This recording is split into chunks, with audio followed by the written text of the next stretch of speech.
Hey, Jacob. Ah, hey Matt. What are we driving today? It's the bloody Chery Omoda 5 GT. So, they made a GT. They finally did it. A Grand Tourer. A more powerful Omoda 5. Are you sure it's a Grand Tourer? Well, that's what GT, I think, stands for. Fair enough. We are here with the Chery Omoda 5 GT. They've just introduced this into Australia. Comes with a bigger, more powerful engine. This one here is all-wheel drive. And even though it's top of the range, it'll set you back just $49.90 drive away. That is really good value. That's bloody insane. But is it terrible?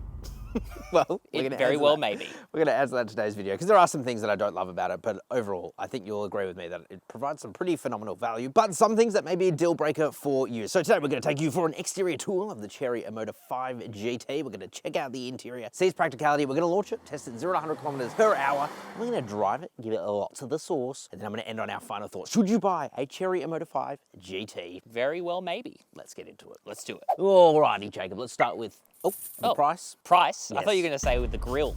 There is a big grill. This thing goes up quite a lot in price now. It's $38,990 drive away, but I guess that's only $2,000 more than before. So pay an extra $2,000 and you get the better engine. Don't know why you wouldn't. Yeah. That's also front wheel drive. This one here is the all wheel drive. It'll set you back $49.90 drive away. Do you reckon you need the all-wheel drive? Well, we'll come back to that when we drive this thing. But in some instances, yes. In other instances, no. And especially at $38,990, that is a steal, I think. Especially considering what you get. For example, get these really cool daytime running lights. Sequential indicators, that's an option on Audis. So there you go. Luxury. You've got some very bright LED lights there as well. Like seriously, very, very bright. Massive grille. It's a big one. It looks very 3D. You got like diamonds on the inside. You got your Chery badge there. They've got some red accents. Pretty sure that's now an optional extra, which is probably a good thing. I don't know if I would get it with the red. I think the red is what adds the extra power. It's the extra pizzazz. But otherwise, I actually think it's a very handsome looking SUV. But let us know what you guys think down in the comment section. Do you like the looks of this? Actually, hold your opinions until you see the side. Now, coming to the side, you're going to see these 18-inch wheels, again, with a lot of red to them. Again, I don't know if I love them, man. It does look a bit tacky, but, you know, it fits the GT vibe. You kind of like it. I do kind of like it. Yeah, there you go. You've also got red brake calipers here. These are actually up by 15 millimeters up at the front for the GT, 30 millimeters at the rear, and this thing does stop pretty well, surprisingly well. As we found out. We tested that out. You have, again,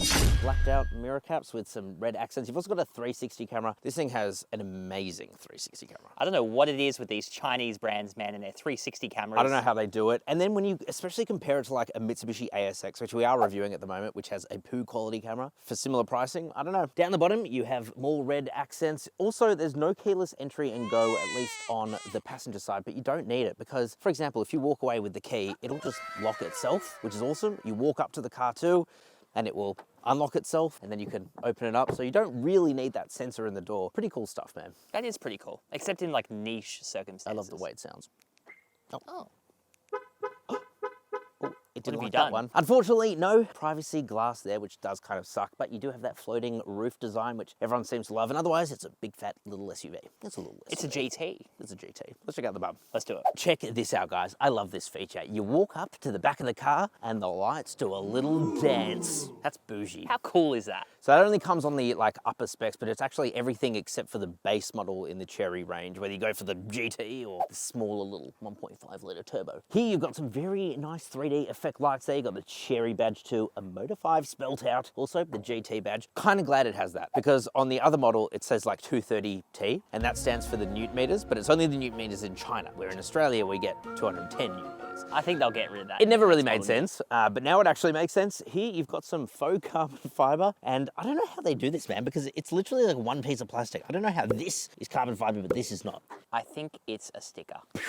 Blows my mind. You've also got this cool double spoiler with some more red accents there. Very swoopy, coopy of an SUV. Also, you've got fake quad exhaust. I love that. Really? I think it's one of the funniest things ever. But you do have real dual exhausts underneath, and it sounds, well, sounds like this.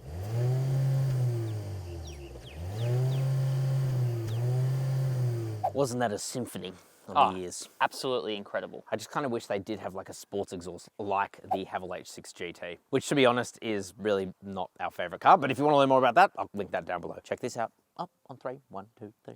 Powered tailgate. Oh, with sequential indicators. Oh, it does have sequential indicators, so that's very good, and that pretty much comes across the range, so a lot of value here. Inside, you get 360 litres of boot space. Now, you might be thinking, That doesn't sound like very much. I'll tell you why. Why? Because there's a bloody massive wheel underneath the floor. There is a full-size spare here under the floor, which I would much rather have than like an extra 30 litres of space or around that you'd find in some competitors. You can also drop the rear seats and get a lot more space as well. So in terms of packaging, as far as small SUVs go, Pretty decent. pretty decent actually. Really like it. Let's check out the interior. Let's do it. Guys, the interior experience actually starts on the outside because when you open up the door, listen to this.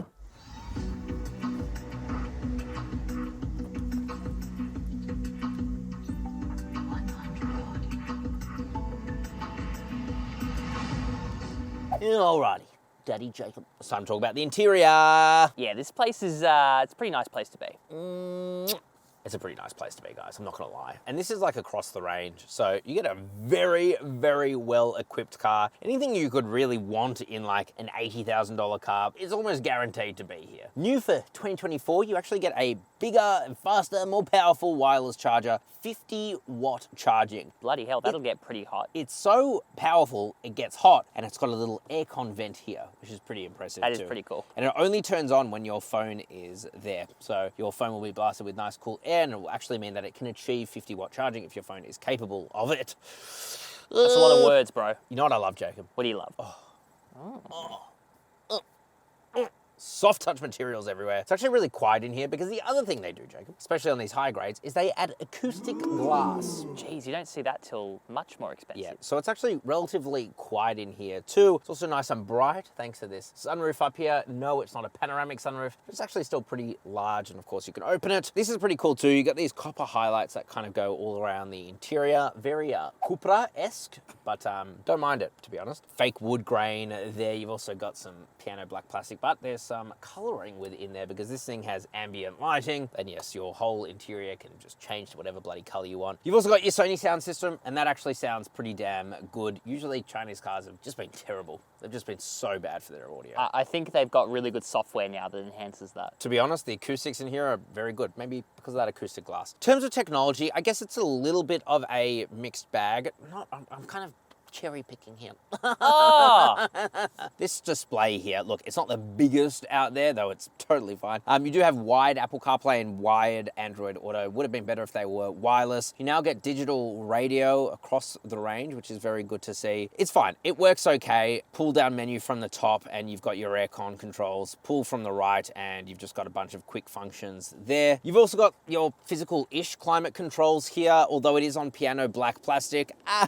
Turn off. You'll see exactly which buttons you press very often. Yeah, it just gets smudged. I feel like that could be a different material, to be honest. Up in front of you is your digital instrument display. You can change between streamer, fashion, and classic. Those are some weird names, man. Weird names, but I'll tell you what, it's a great display. It shows heaps of information up in front of you. It's actually very easy to use. You just use your controls on the steering wheel, speaking of.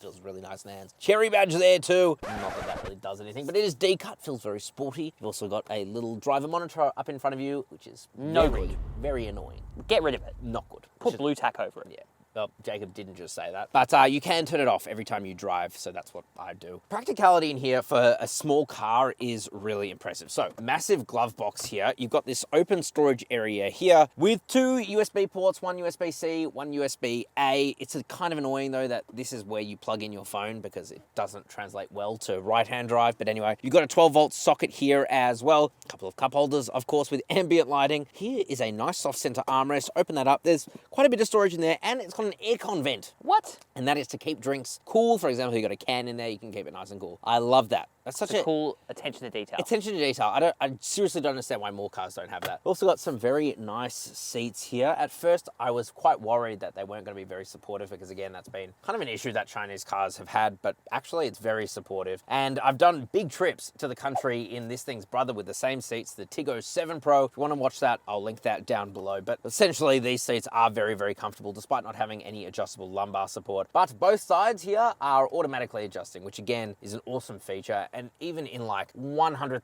Audis, the passenger side is never like. They're manually adjusting. And they're heated too. And they're heated, and the steering wheel is heated as well. And this is what I'm talking about with terms of like features. It's just feature galore. It's pretty much got everything you could ever want. And actually the features over time are starting to get a little bit more, I don't know, refined. Yeah. Oh, jinx. Jinx. Under a white roof. Yeah. So yes, that's all very impressive, but Jacob, there's something that's even more impressive. Is it you? It's us. CarSauce.com/buy. We have partnered with Motorscout, who are Australia's #1 car buying service. Not only will Jacob and I get you the absolute best price on your next car without any hassle from the dealership, we will deal with them on your behalf. We take a small fixed fee from the dealer and we make them fight for your best price. Tooth and nail. Tooth and nail, quite literally, we pit them against each other. Sorry, in a dealers. cage style. RIP to you. But in all seriousness, we've helped heaps of Aussies buy their next car, and we can help you buy your next car without the hassle, without the obligations. It's a really good service. So CarSauce.com/buy when you want to buy your next new car. Let's check out the back seats. Let's do it. Alrighty, Daddy Jacob. Back seats. Yeah, pretty good. That's my new favorite thing to do. So That's the sound this car makes when you lock it. I'm 5'11". I've got heaps of leg room. Toe room as well. It's pretty good, although if you jam your feet up, you're not going to get much. Headroom as well is very good. The thing I don't really love about the back seat is just the angle of my leg. I don't know. I feel like it's a bit raised, but again, I'm kind of nitpicking here, man. A couple of air vents, USB-A port. These faux leather seats in the back, which of course are the same as you'll find up front, are actually very comfortable. Pull that down, get a nice soft center armrest with a couple of cup holders there too. Thing I love as well is that quality just doesn't take a hit. This is all nice and soft. You get the copper highlights. This is the same as up front. Get matte pockets there too. All in all, it's a pretty good space. They've ticked the boxes. They've definitely ticked the boxes. I don't think it's necessarily class leading in any way, but it certainly isn't class trailing in any area. It's pretty good. Jacob, let's launch it. Let's launch this bad boy. Alrighty, friend. It's time to launch the GT. What did we get last time in the non-GT? It was like 9.9 seconds. Okay, can we beat it with the all-wheel drive GT? Almost certainly. It's been a bit wet, but let's try it. Can't brake boost this one. It doesn't want to do it, so we're just going to slam the accelerator. Slam it, baby. Oh! Slam me. Oh, that was Oh, it's a little slower than very I hoped. gentle. Oh, wow. Dude, it this picks thing up. is a lot faster. Oh, my God. Oh. It's still going. Oh!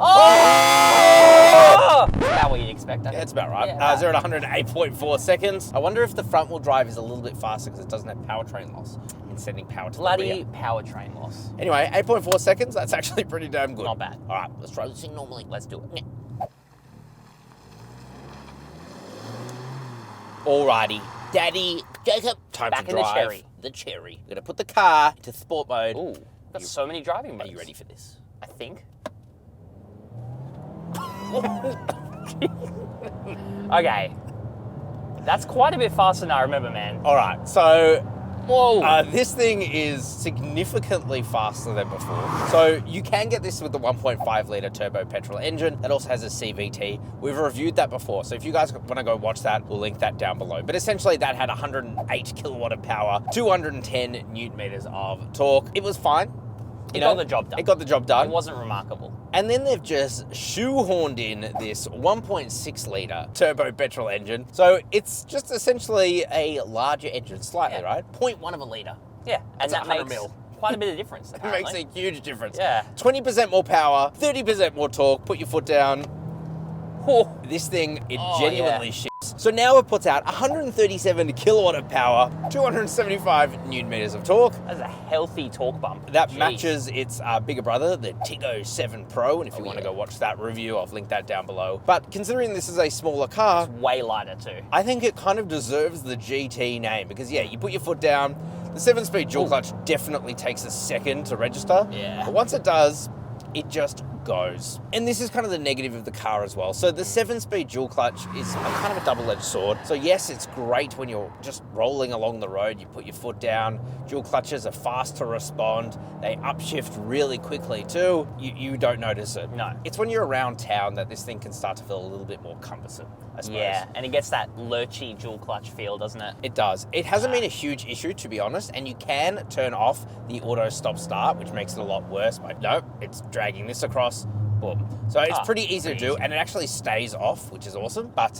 yeah, that's just something to note. The other thing that the GT gets is a revised suspension tube, so you can kind of feel it. It definitely does not feel as body roll-ishous as before. There's still a bit. And we obviously my have God. the all-wheel drive, and that just means we have grip for days in this thing. Yeah. And it's good. You don't notice it sending power to the rear. I don't No, know. it actually feels, it has a front wheel drive characteristic for sure. Oh, It just drives pretty well, man. Yeah, it's got a healthy amount of power. It feels like it can pull out of like most hills and most corners. It just feels sporty now. Yeah, it feels sporty. I kind of wish it had like a sports exhaust, like the Haval H6 GT. That'd be hilarious. That would really complete this car, wouldn't it? I think that would complete this car. But then, you know, you consider that it's only $2,000 more than the petrol front-wheel drive equivalent. Like, Bro, why you'd be wouldn't nutso schmutso to get that one. 100%. And look, you don't need this all-wheel drive, but we're about to show you why it might not be a bad idea, especially considering that's $2,000 more than the front-wheel drive, which really isn't much. All right, friend, tickle my little pickle. If you live near Saucy Corner, you're going to want the all-wheel drive. That was a good rub. It was. Okay. Do this again.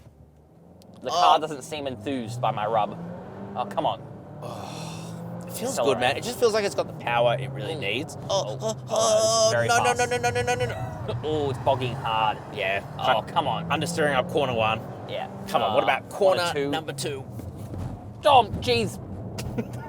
Oh! I tell you what I love about that is it doesn't try to take away the power from you. It just it's like, oh, you want to understand? Yeah. Go for it. You can get what you put in.